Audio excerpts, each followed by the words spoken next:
এক একটা দিন এত ব্যস্ততায় ভরা থাকে না যে সকালবেলাতে আপনাদেরকে আজকে গুড মর্নিং উইশ করতেই ভুলে গেছি। কালকেও তাই হয়েছিল। কালকে তো ভিডিও এডিট করতে করতেও ভুলে গেছি যে গুড মর্নিং উইশ করতে হবে। যাই হোক, অনেক দিন পরে আজকে বাজারে এলাম। মিস্টার দাসী এখন সবজি বাজারটা করে, কিন্তু আজকে আমি বললাম যে আমার বাজারে একটু কাজ আছে। তো ও বললো যে তাহলে আমি বাজার যাচ্ছি। আমি বললাম ঠিক আছে চলো, বাজারটাও সেরে ফেলবো আর ফেরার পথে ওই কাজটুকুও করে আসবো। অলিরানিকে আজকে স্কুল যেতে দিইনি। আজকে রানীগঞ্জে আমাদের রিহার্সাল রয়েছে, কাল বাদে পরশুই প্রোগ্রাম। তো আজকে রিহার্সালের জন্য 4টে থেকে রিহার্সাল ডেকেছে। ও তো আস্তে আস্তে ওই 2:15-20 হয়ে যায়, 3টের মধ্যে বেরোনোটা না পসিবল হতো না।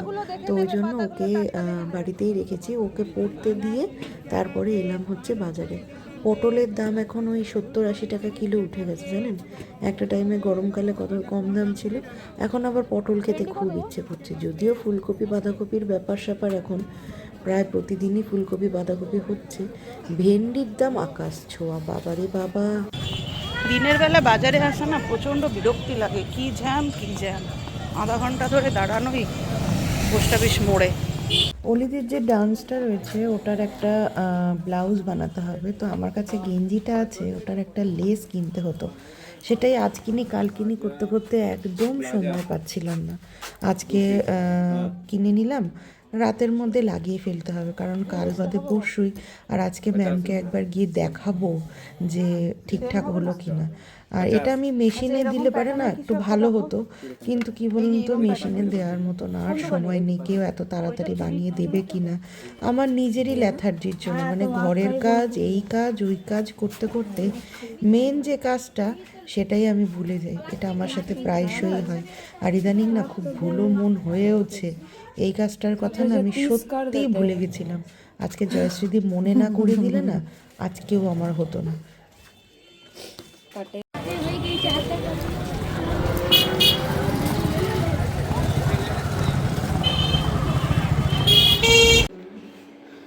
বর্তমানে এখন আমি সবজি গুছাচ্ছি, আর এখনই এসছে আবার ফ্লিপকার্ট থেকে আমাদের গ্লসারিগুলো।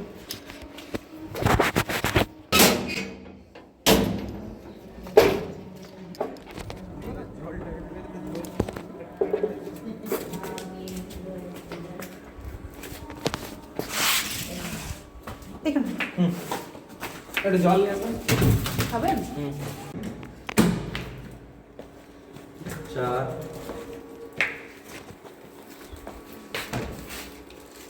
ওটা ঘিটা। 5, 6, 7, 8, 9, 10, 11, 12, 13, 14, 15, 16, 17, 18, 19, 20, 22, 23।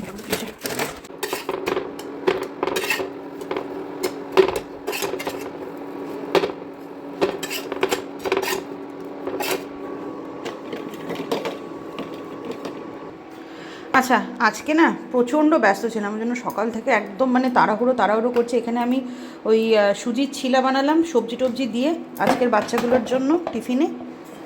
আর এটা 1 পিস রয়ে গেছিলো, তো এটা আমি নিয়ে রেখে দিচ্ছি, বাড়িতে এসে আমি খেয়ে নেবো।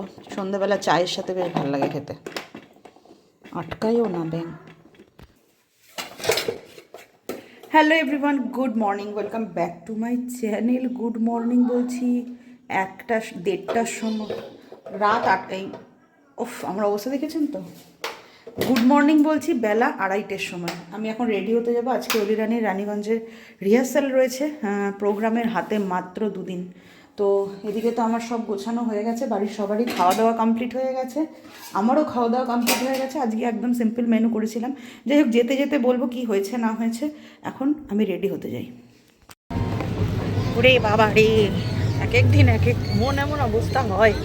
টোটো তো পেয়েছি, ওদেরকেও ফোন করে দিয়েছি, এখন পুরোটাই অলিরানির হাতে। অলিরানি এখন কীরকম ডান্স করবে সেই বুঝে ম্যাম বলে দিয়েছে যে ডান্স না পারলে পারে গেট আউট করে দেবে প্রোগ্রাম থেকে, বুঝেছিস?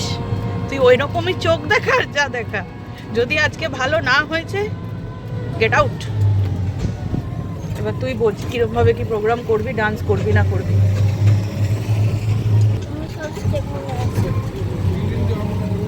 এই জায়গাটা আগে কি জঙ্গল ছিল, পরিষ্কার করেছে, ভালো লাগছে দেখতে।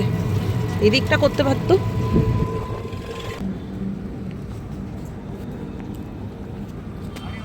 আজকে সত্যি নিজের লাকটাকে দেখে চিমটি কাটতে ইচ্ছে হয়েছিল আজকে, যে সত্যি এটা আমার নিজের লাক তো। বাড়ির থেকে বেরোতে না বেরোতেই টোটো, আবার অন্ডাল মোড়ে ঢুকতে না ঢুকতে দেখি বাস দাঁড়িয়ে আছে, আবার তাতে হলো না, বাসে উঠে দেখছি ফাঁকা, মানে একদম ফ্রন্ট সিটেই আমরা জায়গা পেয়ে গেছি। মানে সোনায় সোহাগা বলে না, এরকম কিন্তু আমার সাথে অন্তত খুব কমই ঘটে। হ্যাঁ, তো যাই হোক, ঘটে গেছে যখন সেটাকে এনজয় করাটাই ভালো। তো এরপর এনজয় করতে করতে যেতে হবে, কারণ 40 মিনিট লাগে আমাদের বাসে।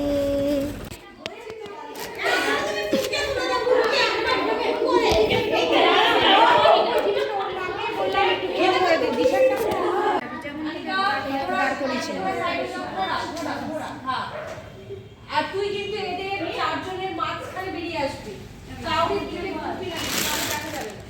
আমি সেই দুর্গাপুজোয় আইব্রো করেছিলাম আর এই করলাম। খাও বিস্কুট, খাও ক্রিম বিস্কুট, ক্রিম বিস্কুট। এদের অবস্থা, ম্যাম এই অবস্থা হয়েছে, ম্যাম চিৎকার করে ফাটাচ্ছে। স্কিপ করে গেছে সেই স্টেপটা। 1 2 3 1 মেরে প্যার কি ধুন বারবার ধুন বারবার মেরে বারবার, মানে ডান হাতটা ডানে। আমাদের এমন নাচের ছিল।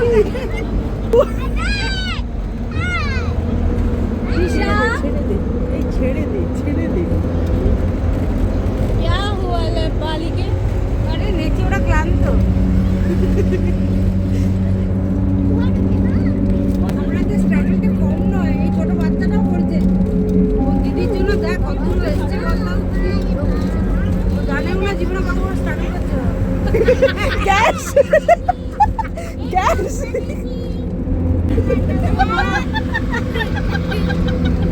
আজকে যে আমরা আজকে হেসেছি না, এরকম হাসি মনে হয় কয় জন্ম হাসিনি।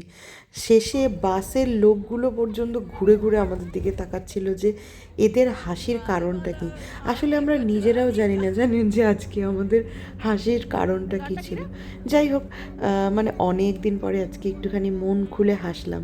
বাসে ভিড় ছিল, কিন্তু তাও সেই ভিড়টাকেও আমরা আনন্দের সাথে গ্রহণ করেছিলাম, এই আর কি।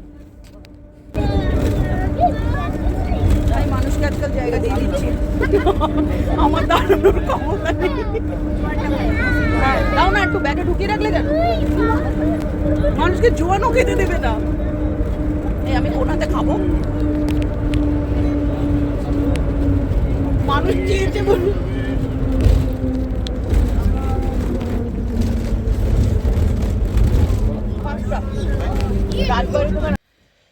এই আমার সূচের বাক্স, ওগুলো দে, কাজ আছে।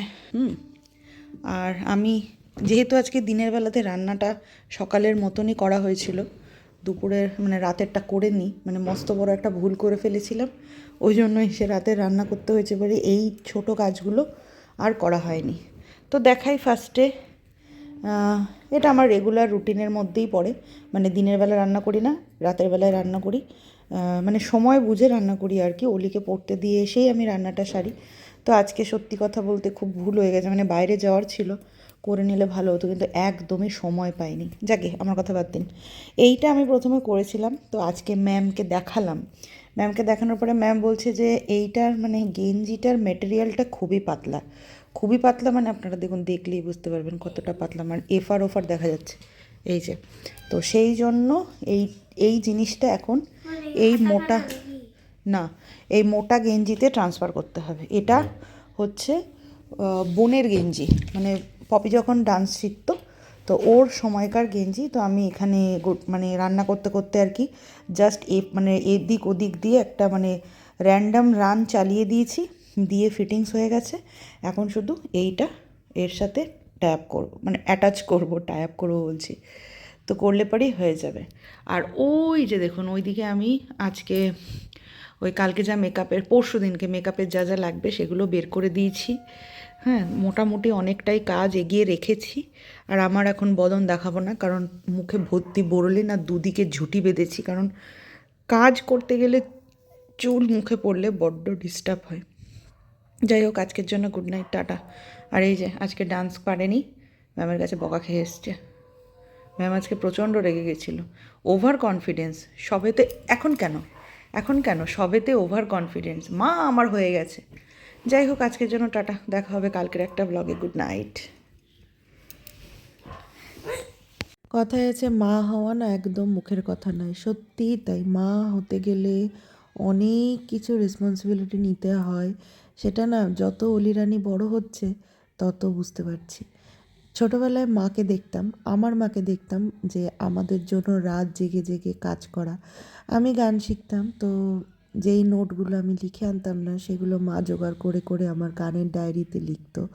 তারপরে বোনের নাচের জন্য জোগাড় করতো। আমার স্কুলের হোমওয়ার্কগুলো যেগুলো মানে লিখতে হতো আর কি খাতাতে, তখন তো এখন মানে ইংলিশ মিডিয়াম স্কুল ছিল না, বাংলা মিডিয়ামই ছিল। তো মাকে বলতাম যে তুমি খাতায় লিখে দাও, আমি কালকে সকালবেলাতে করে নেবো এরকম। তো মা রাত জেগে জেগে লিখে রাখতো। হ্যাঁ, তো তখন ভাবতাম যে না, এটা তো মায়ের কর্তব্য, এরা মা তো মাই হয়, মায়ের আবার অত কিছু হয় নাকি, তখন এরকম ভাবনা ভাবতাম।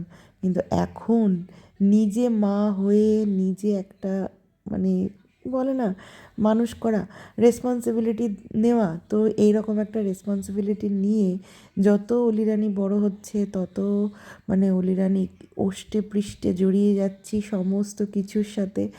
আর এমন এমন ঘটনা ইদানিং ঘটছে না, যেটা পুরো আনএক্সপেক্টেড, মানে আমি কোনো দিনও ভাবিনি যে এরকম আবার আমার সাথেও হবে। যাই হোক, হচ্ছে আফটার অল মা তো। তো এখন আমার মেয়ে আমাকে বলে, যেটা আমি আমার মাকে বলতাম, তুমি তো মা, তো এটা তুমি তো মা হতেই পারে, তুমি তো মা। আমার অলিরানি আমাকে বলে তুমি তো মা, তোমার আবার এইসব হয় নাকি?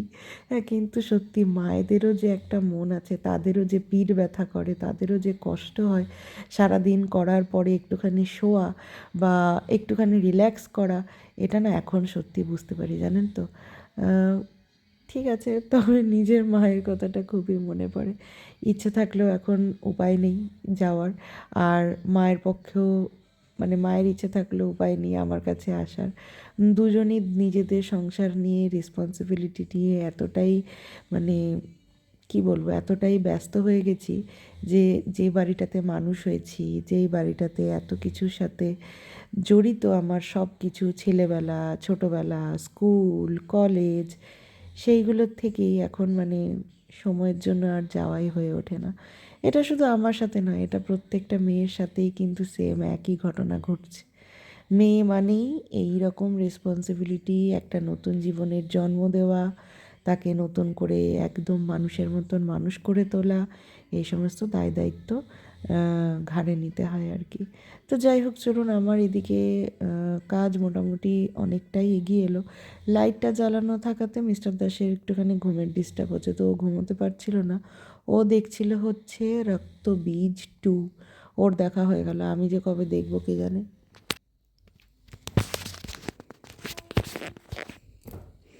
ফাইনালি এই কমপ্লিট হলো পুরোটা। এই অলি রানী ঘুমাচ্ছে, ওই যে অলি রানীর বাবা ঘুমাচ্ছে। কটা বাজে জানেন? এই যে ঘড়িতে এখন বাজে। আমি এখন ঘুমাবো আর পারছি না। একটা প্রবলেম হয়েছে, এটাকে আর একটু ছোটো করতে হবে, তো কালকে সকালবেলা খুলে আরেকবার করে ফেলবো।